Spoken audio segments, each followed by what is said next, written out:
Pemirsa, jajaran Polsek Kuta telah menahan dan menetapkan Kadek Jaya asal Muntigunung, Kubu Karangasem sebagai tersangka dalam kasus penganiayaan di Jalan Werkudara, Legian Kuta.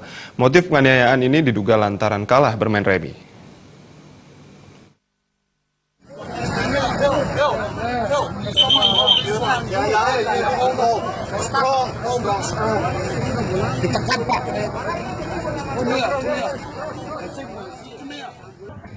Menurut keterangan petugas kepolisian Polsek Kuta Kadek Jaya, pria yang tinggal di Jalan Sriwijaya Legian Kuta ini telah ditetapkan sebagai tersangka penganiayaan.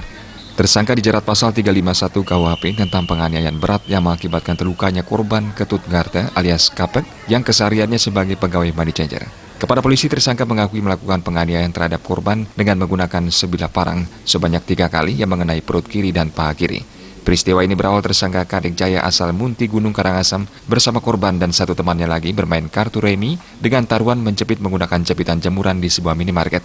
Saat bermain remi tersebut, korban posisi kalah sehingga emosi dan menantang tersangka sehingga terjadi pertengkaran. Tersangka selanjutnya mengambil parang di tempat kosnya dan kemudian terjadi saling kejar-mengejar. Sesampainya di depan coffee cutter shop, pelaku langsung menusuk korban dengan sebilah parang.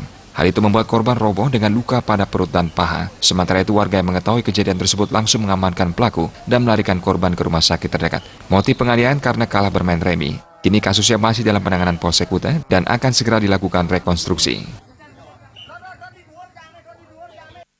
Raiswantara Bali.